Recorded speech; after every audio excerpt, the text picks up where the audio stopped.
Olá, eu sou a professora Ana Paula e vamos dar continuidade aqui à nossa aula de raciocínio lógico. Então agora entramos numa parte, dos exercícios comentados, exercícios resolvidos das bancas.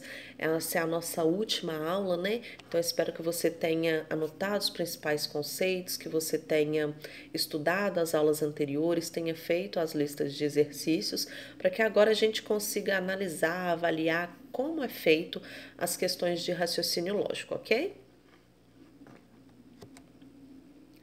Então vamos lá. Nossa primeira questão é uma questão da banca ESAF que diz o seguinte: um crime foi cometido por uma e apenas uma pessoa de um grupo de 5 suspeitos: Armando, Celso, Edu, Juarez e Tarso. Perguntado sobre quem era o culpado, cada um deles respondeu: Armando, sou inocente. Celso, Edu é o culpado. Edu, Tarso é o culpado. Juarez, Armando disse a verdade. Tarso, Celso mentiu. Sabendo-se que apenas um dos suspeitos mentiu e que todos os outros disseram a verdade, pode-se concluir que o culpado é. Então vamos lá, nós vamos ter alguns casos aqui para analisar, tá? O primeiro caso, nós temos que Celso diz o seguinte: Edu é culpado. E Tarso está dizendo o seguinte: Celso mentiu. Então tem uma contradição na fala desses dois aqui, certo? Ou Celso disse que Edu é o culpado, se ele está falando a verdade, né? Ok, nós já temos o nosso criminoso, que o Edu é o culpado. Agora, no caso, se Tarso que diz Celso mentiu, então nós temos uma contradição na fala dos dois. Ou seja, para a gente conseguir resolver essa questão, nós vamos avaliar a princípio a contradição. Então, a grande dica é: entenda qual é a contradição nas suas afirmações, né? No caso, nas falas desses suspeitos, para que aí sim a gente comece a avaliar. Então, certo, sabendo disso, nós temos o primeiro caso. Primeiro caso, a gente vai supor que o Celso falou a verdade. Se o Celso falou a verdade, o Tarso mentiu e o restante falou a verdade. Por quê? Porque só existe uma pessoa que fala mentira e os demais falam verdade, certo? Sabendo disso, nós colocamos aqui falso no nome do Tarso e verdade para os outros casos. Então, vamos avaliar se todos forem verdadeiros? O Armando diz que é inocente, ok. O Celso diz, Edu é o culpado, ok. E o Edu diz, Tarso é o culpado. Olha, então a gente pausa aí, porque a gente entrou numa contradição. Então o Celso está falando que o culpado é o Edu, e o Edu, por outro lado, está falando que quem é o culpado é o Tarso. Nesse caso, se a gente admitiu que as duas sentenças são verdadeiras, está tendo uma contradição, né? Isso só seria possível se um deles estivesse mentindo. No entanto, a gente sabe que existe apenas uma pessoa que mente, e no caso a gente definiu a princípio que Tarso é quem está mentindo.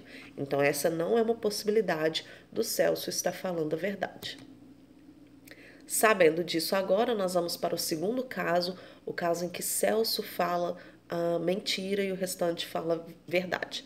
Se a gente sabe que o Celso é o único que fala mentira, vamos colocar um Fzinho ali na frente do nome dele, vamos avaliar o restante. Armando diz o seguinte: sou inocente, ok.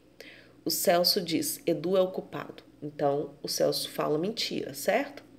O Edu diz, Tarso é o culpado. Então, ótimo. Se é uma verdade o que o Edu diz, a gente já tem que é o nosso criminoso, que no caso é o Tarso, certo?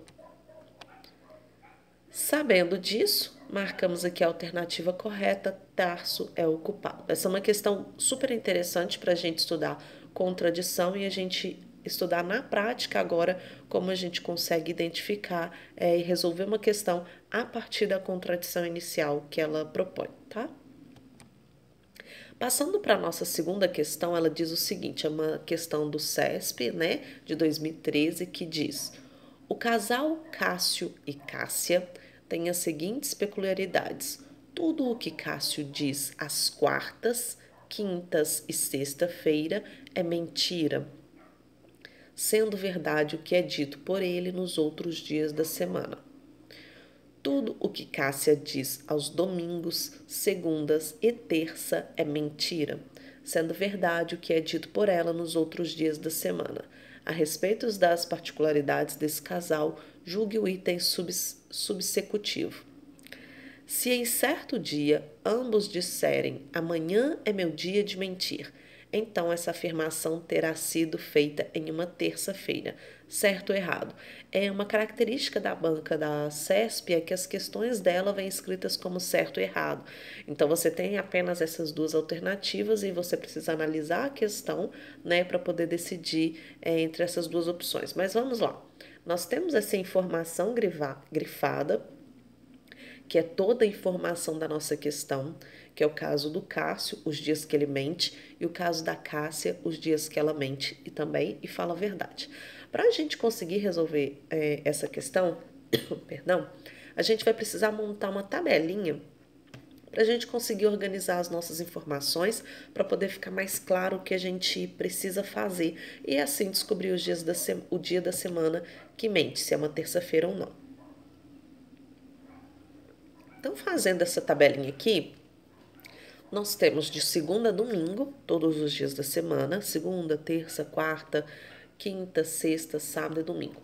E pelo enunciado do problema, nós temos que o Cássio, ele fala a verdade segunda, terça, sábado e domingo. E os demais dias ele fala mentira.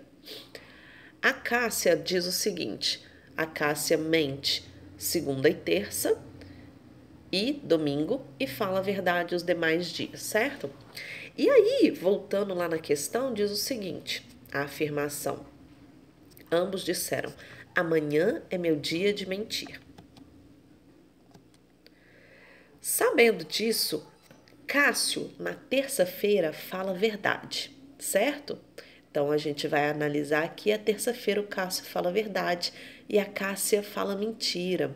Então, se eles disserem na terça-feira, amanhã é meu dia de mentir, então o Cássio está falando a verdade, porque às quartas-feiras ele realmente mente. E a Cássia está falando o seguinte, amanhã é meu dia de mentir. Como na terça-feira ela mente, então, obviamente, na quarta ela não vai mentir, é verdadeiro o que ela fala na quarta, mas ela está falando uma mentira. Então, sim, certo, essa é uma sentença verdadeira, certo? Porque a afirmação dos dois ocorreu na terça-feira. Sabendo disso, está correto. A gente analisou aqui a terça-feira e a quarta-feira para poder entender esse problema. Passando aqui para a nossa próxima questão, nós temos uma questão, a questão 3 da banca FCC, que diz o seguinte.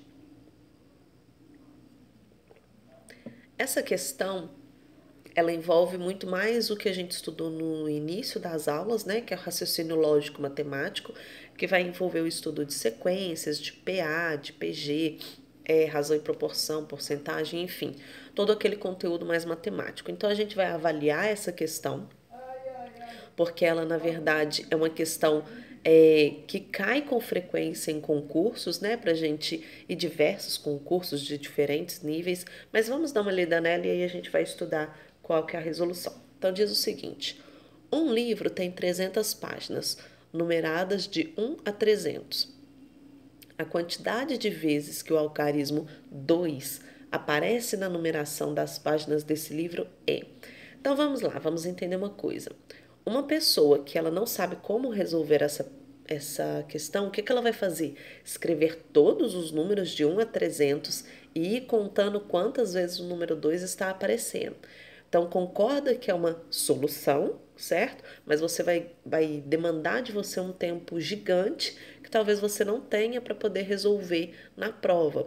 Sabendo disso, nós precisamos ter estratégias para resolver ele com mais facilidade, mais agilidade, para poder resolver qualquer tipo de questão parecida com essa, né? Ah, quantas vezes o algarismo 2, 3, 4 aparece em uma certa quantidade de números. Então, vamos lá. Aqui eu coloquei um quadro que é CDU. O que é CDU? Centenas, dezenas, unidades, certo? Nós escrevemos o número 300, pois a gente tem 300 números aqui, certo? Então, vamos analisar cada uma desses campos aqui, o campo da centena, das dezenas, das unidades, para a gente ver, né? Quantas vezes o número 2 vai aparecer.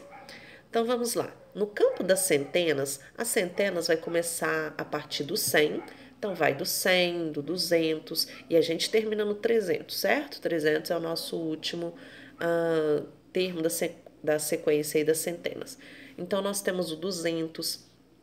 Lembrando, importante a gente lembrar que a gente só vai aparecer o 2 na casa das centenas nos números 200, 201, 202, 203 e assim por diante, de 200 até 299.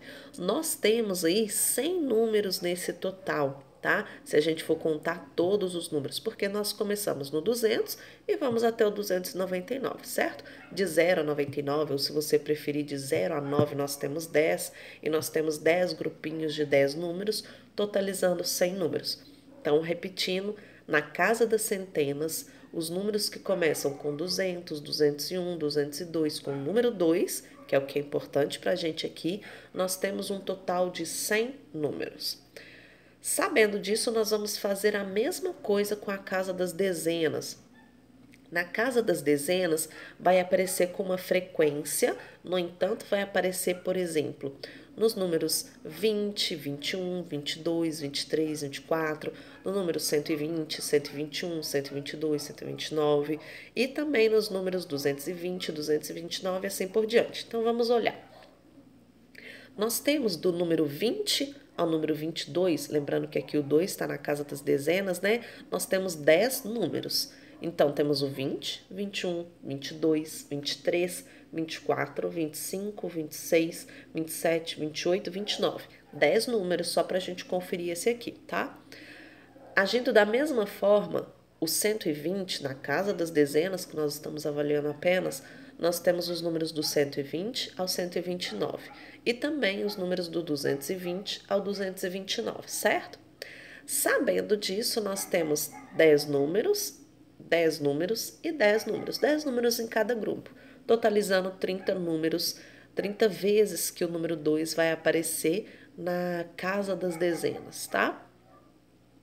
Por fim, nós temos aqui na casa das unidades, né? Então, nós temos o número 2, o número 12, o número 122, o número 132, 142, 292 e assim por diante. Se a gente fica mais fácil se a gente contar por grupos, tá? Então, a gente pode contar de 0 a 10. Quantas vezes o número 2 apareceu? Só no 2. De 0 a 100, a gente consegue colocar o 12, o 22, 32, 42, assim por diante. De 100 a 200 e de 200 a 300, nós temos um total de 30 números aí. Se a gente for somar agora, então, nós temos que na casa das centenas nós temos 100 números, na casa das dezenas nós temos 30 números, na casa das unidades nós temos também 30 números. Somando tudo isso, nós temos que o número 2 vai aparecer 160 vezes, né? E voltando lá no nosso probleminha, é a alternativa A. Ok, nós passamos agora para a questão 4, que ela envolve um pouco do estudo de PA e PG que a gente viu nas nossas aulas anteriores do raciocínio lógico matemático, tá? Também são questões que aparecem com certa frequência para a gente poder estudar raciocínio lógico. Ela diz o seguinte: observe a seguinte sequência de figuras formadas por triângulos. Então, nós temos a primeira figura, a segunda e a terceira, tá? Então, continuando a sequência de maneira a manter o mesmo padrão, é correto concluir que o número de triângulos da figura 100 é. Então, nós precisamos saber quantos triângulos tem na figura 100. Ou seja, uma pessoa que não sabe por onde começar ou fazer essa questão, o que ela faria? Ela iria fazendo todos os desenhos, 100 figuras, colocando todos os triângulos. Mas imagine, vai demandar muito tempo, pode sair alguma coisa errada, então essa não é a melhor forma de resolver essa questão, tá? Nós temos o seguinte: o primeiro desenho tem 1, 2, 3, 4, 5 triângulos menores, certo? O segundo desenho tem 1, 2, 3, 4, 5, 6, 7, 8, 9 triângulos e assim por diante. E está mantendo sempre o mesmo padrão segundo o enunciado. Da primeira figura para a segunda figura, aumentou 4 unidades, tá? Da segunda para a terceira também vai aumentar 4 unidades, porque de acordo com o enunciado do problema, está mantendo o mesmo padrão. Sabendo disso, para a gente resolver esse tipo de questão, a gente vai precisar utilizar o número de triângulos da primeira figura, o número de triângulos da segunda figura e assim por diante. E a gente vai fazer o estudo a partir de progressões aritméticas. Lembrando, o que é progressão aritmética? É quando a gente tem uma sequência numérica, no caso, né, com a mesma razão, ou seja, mantendo sempre a soma de parcelas iguais, né, sempre a soma do mesmo número, na verdade. Então, nós temos a nossa primeiro termo da nossa sequência, 5. A razão, ou seja, de quanto em quanto está somando, 4. Nós queremos saber a centésima figura, quantos triângulos vão ter, ou seja, a posição 100, né? Isso é a nossa incógnita aí. E n é igual a 100. O que é n? A quantidade de termos que eu tenho nessa minha sequência. Sabendo disso, para a gente poder resolver, eu coloquei aqui a formulazinha de progressão aritmética, que é do termo geral da progressão aritmética, que é o enésimo termo, ou AN, é igual ao primeiro, mais n menos 1 vezes a razão. Então, nós queremos descobrir qual que é o centésimo termo, certo? Ou seja, quantos triângulos vão ter nessa centésima figura.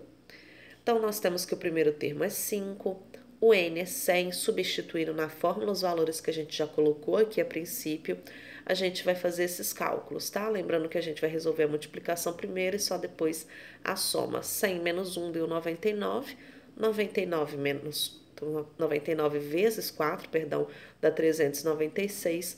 Agora sim, fazendo a soma, 5 mais 396, 401. Dessa forma, nós temos que a resposta do nosso problema é igual a 401 triângulos, ou seja, a nossa centésima figura terá 401 triângulos, ok? Então, vamos para a nossa última questão, que vai envolver uma parte da nossa interpretação para poder conseguir resolver ela, que é da banca FCC de Pernambuco, de 2018, que diz o seguinte: uma mercadoria comprada por R$ 1.400 será vendida com lucro de 20% sobre o preço de compra, acrescido com 15% de imposto. Nessas condições, o preço de venda dessa mercadoria deve ser igual a. Então, uma questão importante que a gente precisa entender e compreender nessa questão é: essa porcentagem vai ser sobre qual valor? Então, nós temos que primeiro, nós vamos calcular os 15% de 1.400. Por quê? Esses 20%, que é sobre o preço de compra, é sobre o preço de compra acrescido dos 15% de imposto. Então, nós vamos identificar qual é, primeiro, esse valor, né, de compra acrescida com esses 15% de imposto, e só no final nós vamos calcular esse 20% de lucro e saber qual que é o preço da mercadoria final, tá? Para poder ficar mais claro, vamos ver a resolução aqui dessa questão. Então, preço de compra acrescido de 15% de imposto ficaria da seguinte forma. Primeiro, a gente vai calcular 15% de 1.400, né? 15 vezes 1.400 dá 21.000. 21.000 dividido por 100 dá 210. Ou seja, 15% de 1.400 é igual a R$ 210. Dessa forma, o preço de compra acrescido dos 15% será 1.400 mais os R$ 210. Depois disso, agora sim, nós vamos calcular os 20% de lucro, tá? Que é sobre esse preço total final aí. Então, será 20% sobre o preço que comprou, 1.400, mais os R$ 210, que é o imposto, que deu R$ 1.610, né? Sabendo disso, nós vamos calcular 20% de 1.610. Fazendo os nossos cálculos, 20 vezes 1.610, nós temos 32.200. Dividindo por 100, nós temos R$ 322, tá?